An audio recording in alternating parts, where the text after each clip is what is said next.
I was really interested in how young Black women define beauty on their own terms. My stressing about it is also oppressing her ability of being a child and being free in her thoughts and how she expresses herself. So it's been quite a challenge. But forgiving myself, past self, or adolescent Sena for the ways in which I put her body on pressure. Welcome back to Colorful, a podcast where we unpack race, privilege, identity, and everything in between. I am Sena Zungu. I'm back again, living in full color with my millennial bestie, Stacy Jane. Stacy, what it do? Oh, millennial bestie, what it do? All the language, Sena. I am so good. This episode to me is a really important one. It sits at that intersection of beauty, race, and wait for it, misogyny. So we're talking about the racialized lens, which has come to have been the construct or the way that we are constructing femininity, beauty, and womanhood in this world that we're living in. Yep, we are going there because from pageants to research papers, today's guests come at this conversation from like two very different angles, but equally important perspectives, right? So first we have Sinothile Kubu, Mrs. South Africa semi-finalist, who is redefining what it means to compete in an industry historically shaped by Eurocentric beauty ideals. She's also a mother, a wife, and a woman deeply connected to her African spirituality. Hey, Sinothile. Hi, ladies. How are you, Sena? How are you, Stacy? Good. So good. I'm very happy to have you. Likewise. We are also joined by Tšhegofatšo, Ndabane, a writer, researcher, and one of Sena and I's dearest friends. Tšhego has done extensive research on the constructions of beauty and femininity amongst young Black women, which she's actually written about in a chapter of the book Gendered and Sexual Lives of South African Youth, Young People's Stories of Identities. So welcome, Tšhego. Thank you so much. I'm so excited to be having this conversation. Amazing. So ladies, you know what's coming next. Yes. We are going to ask you guys if you can each paint one hand of nails red, like Sena and I have. And it's because red is not only just our brand color, but it's so much more than that. It's bold, it represents courage, it's the type of qualities, or it embodies the type of qualities that we believe are essential to having candid and meaningful conversations. Plus, as I'm sure you've heard us say, we do it for the plot. So please do indulge us. And as you paint your nails, I think, Sena, you have a little task for us or a question for us. Yes, I do. So as you paint your nails, other than the theatrics and the plots and the dramatics, which we love, I'm also going to start this off by asking you all, when is the moment where you felt the most beautiful in your femininity and the most confident? And also, because we like to get vulnerable here, when have you also felt not the most secure in how you show up? So I'm going to start. Stacy, you go next, then Tšhego, then Sinothile. I would say I probably feel most in my feminine energy and power when I'm surrounded by other women. I truly feel the most beautiful around other women. And interestingly enough, though, I tend to feel a little bit more insecure around my mom, who is also a woman. So women both, build me up, and this significant woman can also, tend to not make me feel the most secure. But I love your mom. Okay, when do I feel the most beautiful? I think it might be around my children. It doesn't matter how I show up, but it's just, they want to be in my space. And I really appreciate that. So it makes me feel very special inside and out. And then when am I the most insecure about my physical? I think I might be the most insecure around men, actually. And maybe it's not all men, maybe it's certain men. And I think it's also a lot about the types of comments that men make when I'm around them, not only just at me, but I would say at women in general. That might be when I'm the most insecure. Yeah. Tšhego, do you want to go next? I will. This question, I'm like, my brain is reeling from the vulnerability of this question and at the same time trying to paint my nails. I think they look cute. There we go. I'm trying. It's not my strength, but here we are. I feel the most beautiful. I think I'm gonna echo what Sena has said. I feel the most beautiful when I'm around other women, and specifically around women who are healthy and are in love with themselves as well, because I find that depending on where everybody is with their own relationships with their own bodies, it can impact like the sorts of things they say, the sorts of things they compliment or don't compliment, and the sort of things that they affirm or not. So I have found that, within really healthy friendships, healthy relationships with other women is where I have found reflections of my own beauty as well. Um, and interestingly, and I think this will be related to some of the findings that I'll talk about as well, where I have often felt the most insecure is with other women in my family specifically. So I think that has been a really interesting side of making sense of my own relationship with my beauty and my body and that sort of thing. Yeah. Sinothile?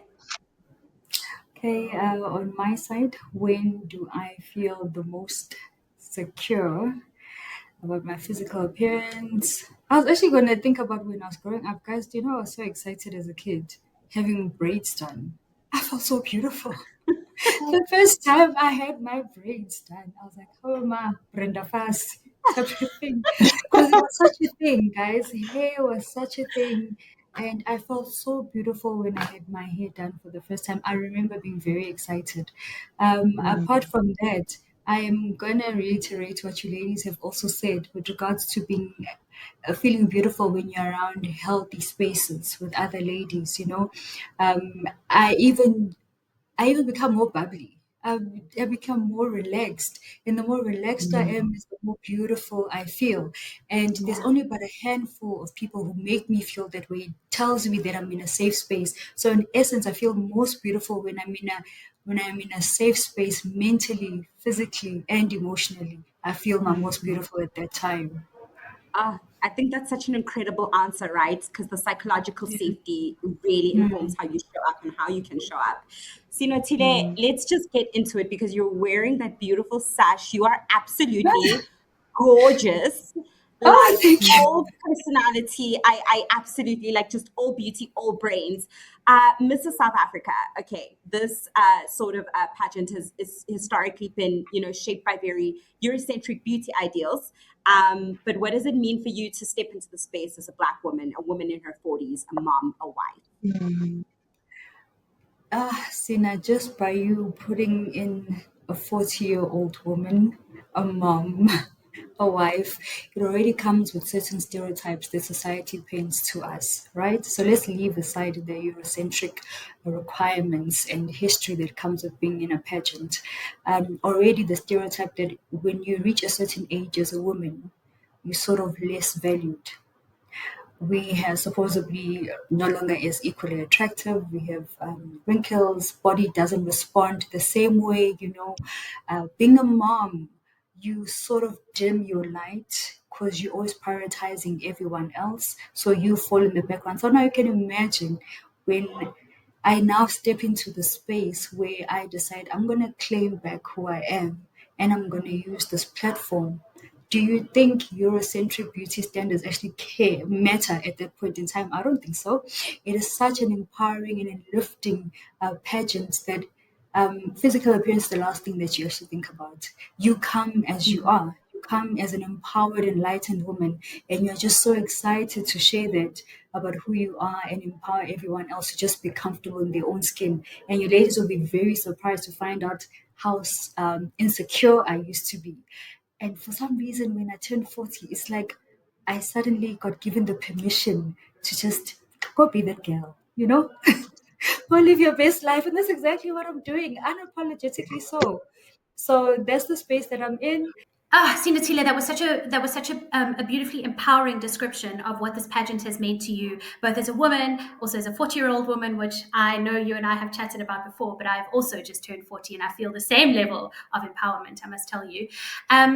And what you shared with us is that this pageant is not just about looks; it is about empowerment, identity, and representation. So how is it that you're using this platform to speak to and reshape ideas around Black beauty? I suppose maybe the crux of it is the black beauty, but I actually want to stick to African beauty because I identify as more African than just black. So I'm not going to go into the reason why I identify as African. I mean, African is more wholesome. I mean, black unfortunately comes with negative connotations. I hope no one fights me about this. Um, but in the true essence of being an African woman, I identify myself as beautiful the way I see myself. I would love to continue showing up as who I am, unedited, a bit of makeup here and there, but also just reminding people that you were born this way. So embrace those curves, you know, embrace those bumps, embrace those hips. They come with stretch marks. It's who you are. You're not going to change it. Well, unfortunately, you can change it now and do BBLs, but we just want to arrive as authentic as we are and in our best version of ourselves. I mean, that's why I still wake up and go to the gym every day, Monday to Friday, but it's for my mental health more than anything else. But the using this platform, I am more for empowering and showing, motivating people, and showing them that it's more than just the physical aesthetic. Your beauty is also what is in your mind, your soul. I mean, there are many pretty women out there, but their personalities make them very ugly. So, if you are not a kind, gentle person, I'm already put off by that. So, if you come on this platform and you want to change things and challenge the norms, can we just promote empathy and love? And the reason why I'm touching on the empathy part, because I'm a person with a disability. Unfortunately, I don't look like it because it's more neurological. So I've learned to be more understanding and more gentle when I approach people. And even when the way they approach me, I am a bit more understanding. Some people they can just be unnecessarily mean, you know. So we just need that kindness to always shine through. I believe a person who's kind and genuine and warmer is more beautiful than anything else because it's their soul that shines through first before anything else. I think I liked your answer there in terms of saying that beauty is skin deep. And I think that we live in a society that often prioritizes has forced women to more prioritize how they physically look to the detriment of other ways that we can develop. So I think that's what I got from your answer. Tšhego, I want to speak to you because this, as Sinothile said, it's skin deep, right? But how do Black women, based on your research, how do representations in media, in society, in pop culture influence how we begin to construct ourselves and what beauty means to us? And why was this such an important topic for you to unpack in your book? Yeah. I grew up being a really avid reader, and part of that reading was magazines. You know about legacy magazines in South Africa. There's True Love and Drum. You know, there's Glamour and Cosmopolitan and all of those things. And I remember as a child kind of starting to read all of those. And one of the things in there is representations of women. There are all these different photographs of women who are plastered across these pages, and it says something about identity. So I was really interested in how young Black women define beauty on their own terms outside of the representations that are out there about them. And the other thing is, you know, Black women's bodies have historically, and they continue to be repositories for a range of stereotypes, for a range of microaggressions. We've got all sorts of stereotypes that are attributed to Black women. You've got the angry Black woman, we've got the mammy, we've got the Jezebel kind of stereotype, which speaks to really hyper-sexualized, hyper-feminine women. There's the sapphire figure. There's also the strong Black woman. So there's all these stereotypes that exist outside of women's bodies, but are still ascribed onto women's bodies. And so I was kind of just interested that outside of all of those representations, how do Black women then begin to construct and define beauty on their own terms for themselves? And so mass media was, of course, a big part of it.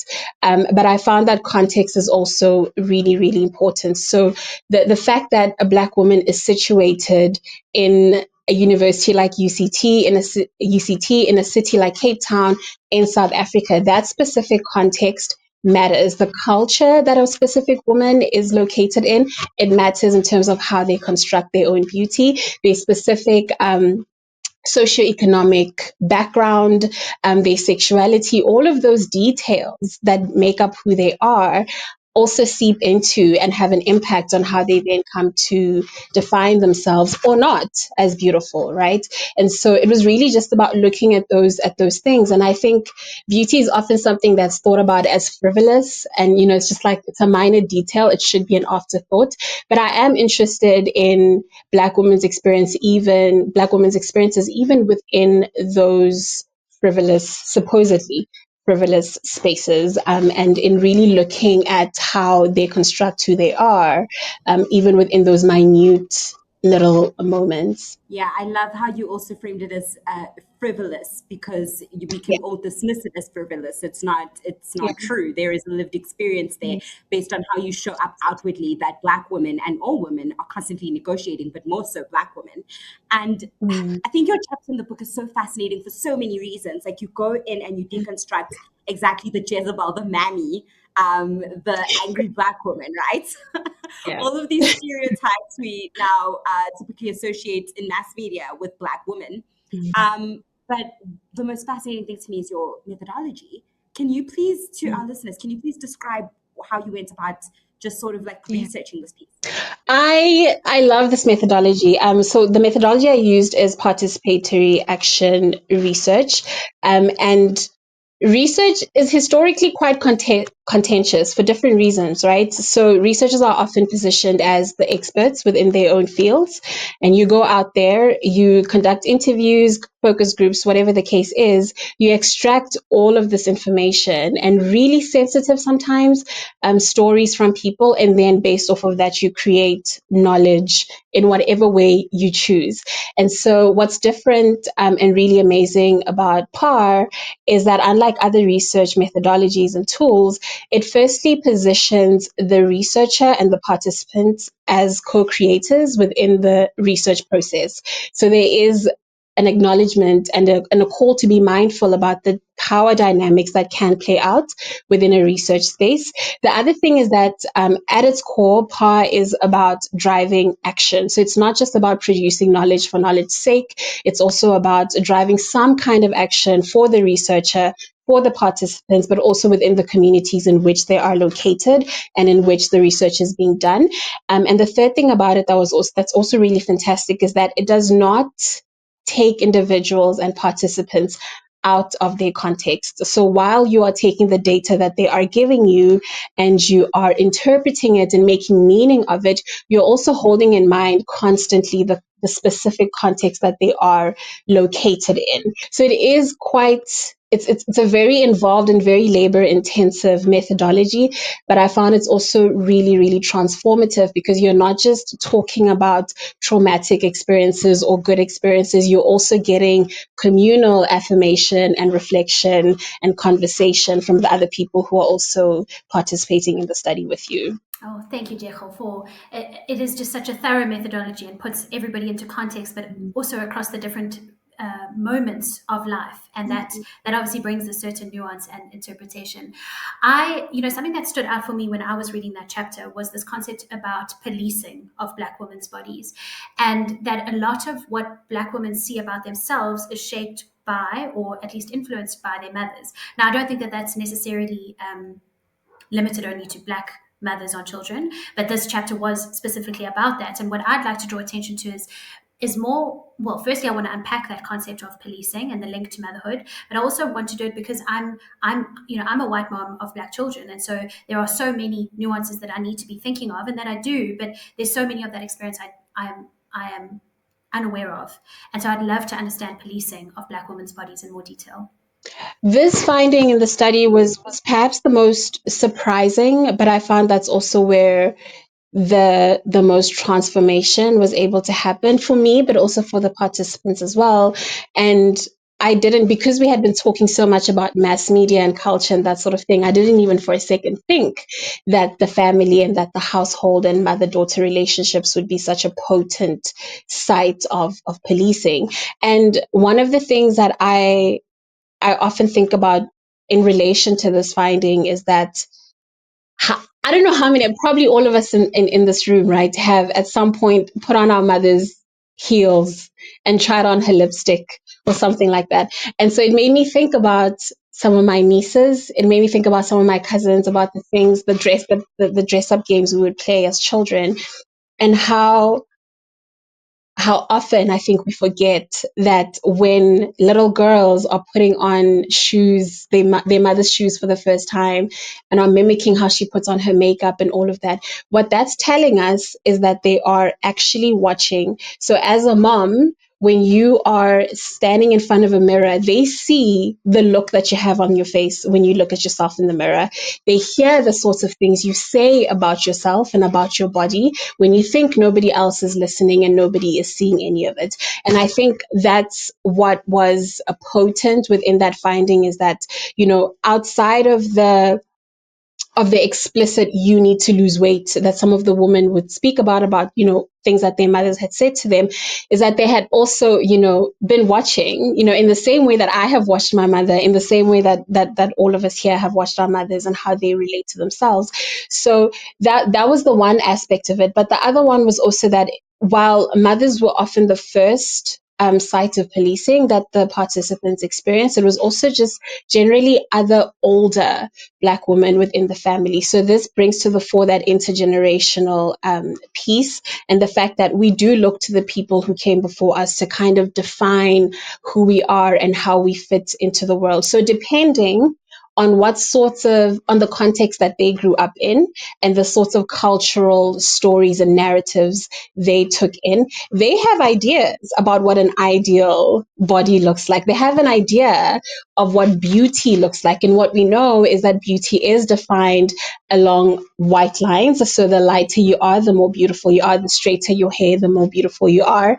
How wide is your nose, or how straight is it? So there's all sorts of different bodily features that we associate more readily with beauty. If you're slim, for instance. So our mothers internalize those messages in whatever ways. The woman who came before them internalized the messages of their time too. And so by the time it gets to us, or by the time you're a mom and you've got little girls as well, there are certain messages that you have internalized about beauty, and those can then seep into how they see themselves. So they were often quite explicit things that were said to the participants about how they need to lose a little bit of weight or gain weight. There were things said about how they do their hair or don't do it. And I think what was striking often about that, I remember one participant speaking about the fact that whenever she was preparing for a trick dance or for a family event where you had to like dress up and look really cute, the mom would insist that her hair either be relaxed or that she have a weave or a wig on, even though she had locks. So therein is an implicit and insidious message about the fact that you have to have white features, the straight hair, or the long curly hair, right? But it's also a specific kind of long and curly, and those are what's going to make you beautiful for this really pivotal moment in this really pivotal event. And there was also stuff around body shape and body weight as well. And I think what was interesting is that the woman often felt like if they gained too much weight, somebody was going to say something about it. If they lost too much weight, somebody was going to say something about it. I even remember being in undergrad, and one of my friends, we used to joke about the first year spread, where all the first years gain a little bit of weight as soon as you start university, and getting to the end of that. And she was saying, she was dreading going home over the holidays because she didn't know what people were going to say about how much weight she had gained while she was at university. My thing is, girl, you're getting an education. It doesn't matter how much weight you gained, you know what I mean? But those are the messages that we all receive. And that's a conversation I've had with multiple women. So it is a thing. I want to. Do you know what, Jecho? What was important for me there was that because the story of beauty as handed down by mothers is not the fact that we interpret beauty because of the way our mothers have shown us beauty, that in itself is not unique. But what is that we're talking about the biggest story you had there was that beauty is defined in Eurocentric standards. And these are now being imposed on our young Black girls. And that's the part that I think we need to understand, is that beauty looks a certain way. This is the message that has been shared through colonialism, etc., is that beauty looks a certain way, but it is for the most part very, very, very difficult, if at all possible, to achieve that beauty. But the biggest issue is, why is that the standard of beauty? And that seems to me what came through that chapter when you spoke about policing. Yeah, and the intersectionality point of it, Stace, is something I'm glad that you made mention of, because it is very layered. And Tšhego, you and I go at discussions at length about the importance of these intergenerational discussions. And I think in part through your work, I'm also in healing my mother wound and the way that those relationships with those women in my life have been contentious. But Sinothile, you now are part of this community of women. You are at this amazing phase in your life where you're feeling you're most empowered. But take me back to your sort of upbringing and the women in your life that have shaped and influenced how you view yourself. Thank you so much for that question. Oh, when Tšhego was speaking, I just kept on saying, yes, that's me. I identify with that. Oh, my mom is such a well put together lady. For as much as I could remember, she was always going to the gym. Hence, I also go to the gym, always having to look proper. She always emphasized how you present yourself to the people, because that's exactly what people look at, how you present yourself the first time you see someone. Oh, okay, you're automatically judged by how you address people, because your appearance speaks for you before you even open your mouth. But one thing I love about her, she always used to say, even though I didn't believe her, you are so beautiful, as natural as you are. If only you knew how beautiful you are. But at that time, I always had this voice in me that just said, you're not good enough. You're not pretty enough. You're not light skinned. Your nose is not sharp. You don't have long hair. Growing up, yes, I felt that way. As a kid, the light skinned kids who had long hair, relaxed long hair, could tie their hair into one bun. They were considered the pretty girls, the slim ones. And sorry to say, but that also, as a kid, made me very self-conscious, and I was aware that there's this thing called pretty girl privilege, right? There's this thing called pretty girl privilege that was very prevalent, and the kids that looked light skin, long hair, tied up, and always looked dolled up, people were warmer to them for some reason. They were warmer to them, but I understand now growing up. So, with going back to the question, when you're saying how much did my mom influence me in terms of how I carry myself, a lot, really did. So much so that my daughter's even complaining about it now, because as we grow up, we tend to mimic our parents. So I'm also trying to kind of unlearn that, where there was a time when we went out and my daughter wanted to wear hot pants. And I said, what? Hot pants? You full figured, you can't. I mean, my mom never allowed me to wear hot pants. Anything short. I never wore anything short. So even now, I don't wear short stuff. I'm always covered up because I became self-conscious about my body. Why? Not because there's anything wrong with my body, but because of the environment that we live in, had to dictate how we dress. So also in my head, it's also imprinted in me that I can't let her wear a crop top and something short, because we don't have control how people are going to behave around her. And I think my mom was also aware of that, simply because I had big bums and hips, and this being over sexualized thing. I think that's the only way my mom could protect me. And here I am mirroring the same behavior as well on my daughter, up until um, we went for a session with a therapist, and he said to me, are you aware that you're actually projecting? And here I am as a woman. I think I'm doing my best job. It's not nice being kind of told that you're kind of wrong. I felt like I did something wrong. And I mean, I'm doing my level best to being a parent, and then here she is as a teenager, and he says you're projecting. So now I had to do some serious introspection and ask myself, where is this coming from? Where's it stemming from? Am I perhaps repeating the same thing that was being done to me? And I said to the therapist, no, I'm doing this because I don't want her to experience what I experienced growing up. I'm trying to protect her as much as I can, but at the same breath, our kids are growing up at a different time also, where I'm able to be with them and their dad is able to be with them most of the time. So I shouldn't now take away innocence and childlikeness because I'm worried about the world, what the world is doing. So unfortunately, my stressing about it is also um, oppressing her ability of being a child and being free in her thoughts and how she expresses herself. So it's been quite a challenge in that regard. But I'm trying to unlearn that and heal that part of me so that I can try to be a better mom. By the way, I've got two daughters where I can be a better mom. And I did actually realize that because my younger one, she's more on the petite side. I'm a bit more relaxed with her dressing any old how. And I was like, no, no, no, I actually think I'm being a bit of a hypocrite here, but how am I going to balance this so that they understand that I would like them to live to their fullest and not have to worry about what people think? I mean, for me, I also remember feeling it being such a burden, having to worry about what everyone else thinks before I can be myself. I'm just going to say thank you for that vulnerability and taking us through your thought process and being so thorough with it, because you reveal so many things that, first of all, back up Tšhego's research, but also in my lived experience, I found the same thing, and especially as I'm growing up. Young Black women never really truly, like young Black girls, are sexualized from such a young age. Society almost takes away that innocence before they can even verbalize what the hell is going on. And then in response to that, we have our mothers who are acutely aware of that and try to protect us from that.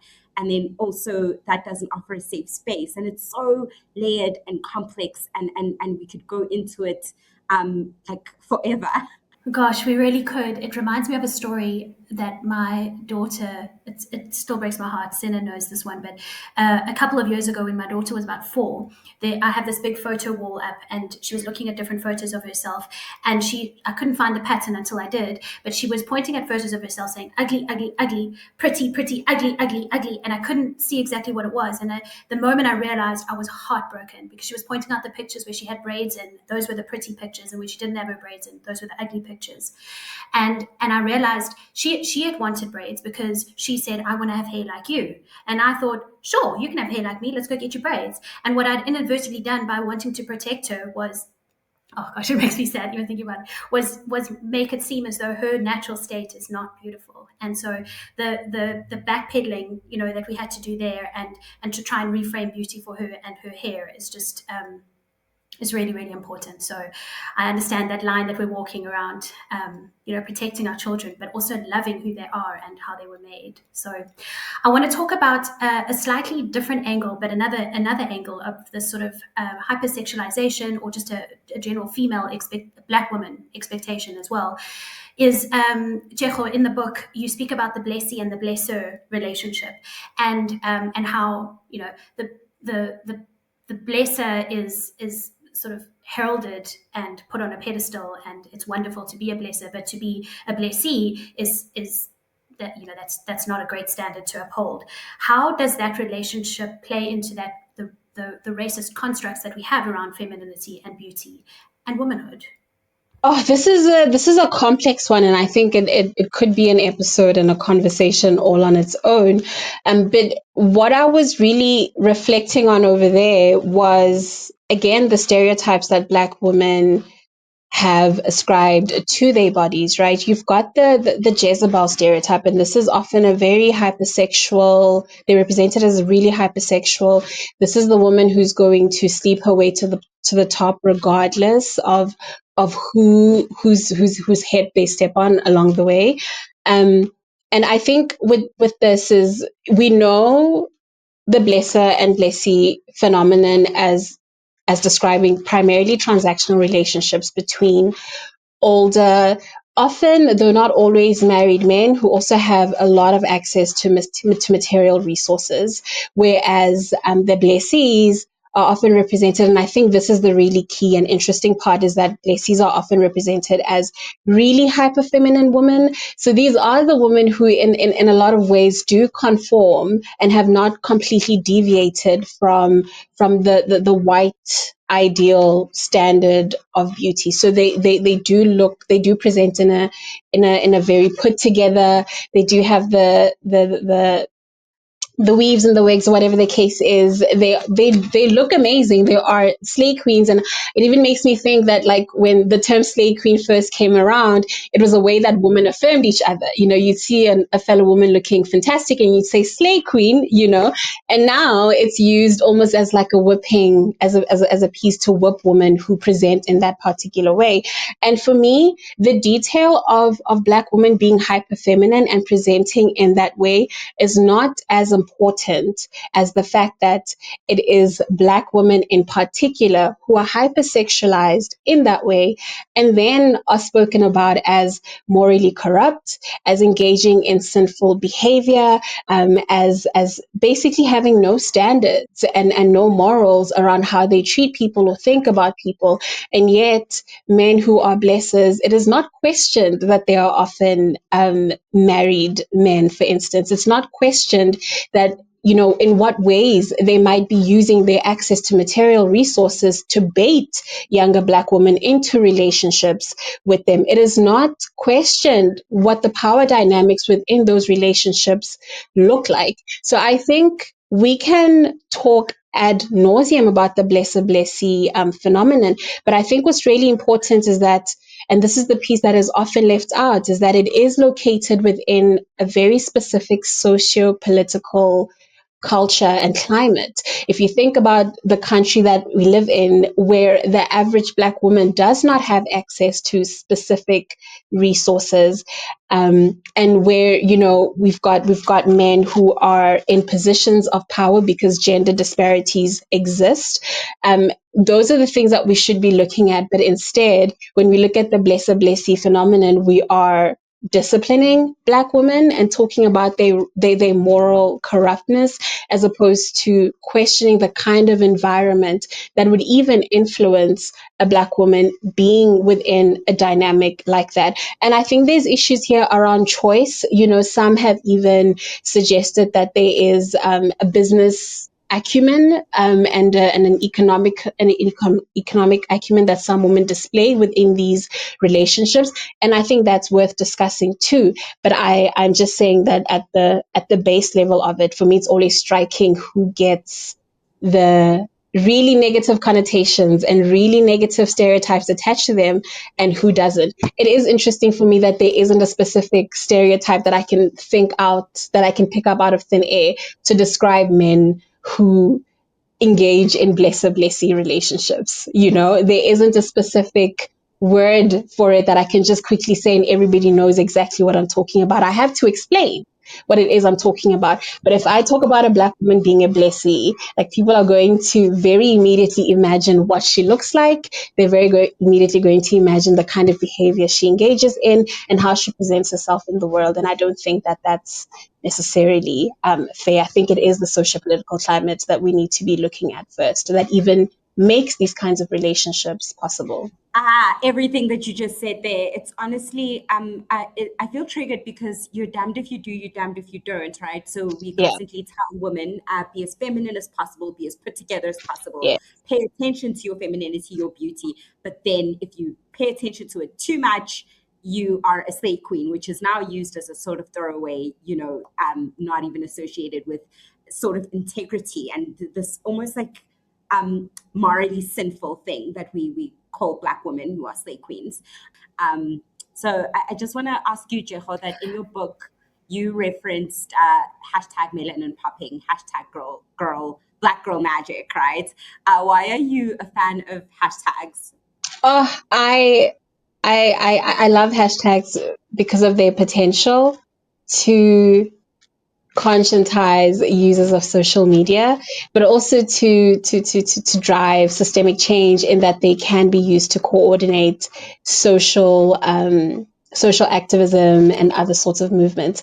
I think, often there's an argument within the academic world about whether or not hashtags on their own constitute social movements, but we have got to give them credit where it's due. I think about movements like Roads Must Fall. I think about Fees Must Fall. I think about Black Lives Matter, and how all of those hashtags were actually used across the globe to coordinate various social activism efforts across different countries, across different cities and provinces within South Africa. And when I think about things like Black Girl Magic, I just think that those spaces are so affirming. Social media is accessible to the everyday lay person. You don't have to sit in a particular room to have somebody affirm your experience. You don't have to sit in a particular room to have somebody educate you on certain things that you maybe have not known. I think about some of my own experiences of being conscientized to certain things, and it is because I had access to certain hashtags that made me curious about different social phenomena and that sort of thing. So I think that the power of hashtags cannot be understated. It cannot be underestimated, if nothing else, but for its potential to really just help people coordinate conversations across different locations and to affirm all of us in our different experiences and the things that it is that we are learning. Bringing us together behind a cause. I love it.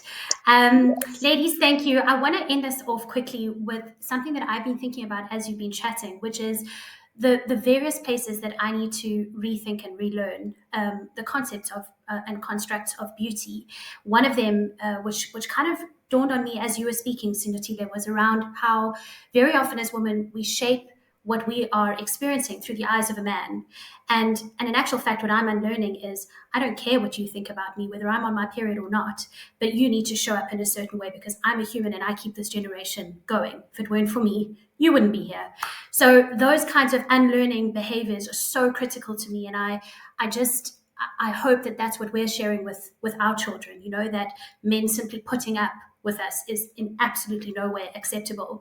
Can I ask the ladies here, maybe all three of you, very quickly, one sentence. Tšhegofatšo, what are you unlearning at the moment as an adult?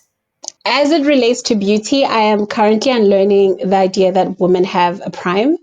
I'm realizing that the older I get, the more I feel fantastic in my body, actually. And so I'm kind of like, all those things I learned were lies, that there is no such thing as a prime, but also that it is okay that my body changes as I go through various phases of life, and that my relationship with my body and my beauty is also, it's fine if that also evolves and changes, depending on where it is I'm at.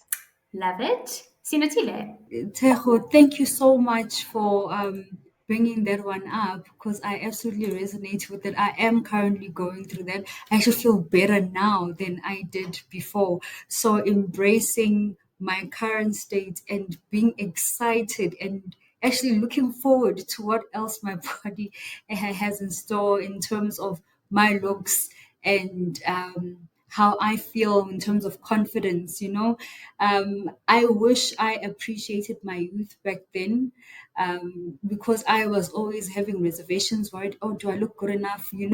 It doesn't matter. Being comfortable with my body right now is what is making me learn and understand that, exactly what you said. There is no depreciation. You just embrace the stage you are in. I don't know if you guys saw Halle Berry. She turned what? She's in her menopause. And she was preaching the same thing. Like, guys, you just need to accommodate the stage that you are in and be in the moment, understand it, and you will feel fantastic. And I'm currently going through that. I'm actually very excited. That's great. And Sena? I'm going to say that it's not so much unlearning, but forgiving myself, past self or adolescent Sena, for the ways in which I put her body on pressure.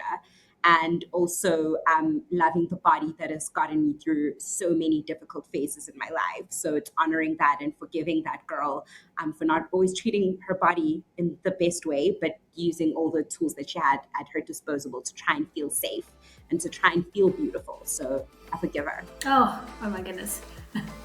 Thank you, ladies, for such an engaging discussion. To everybody listening, let's keep talking about color. Find us on our socials and please keep the conversation going. Till next time.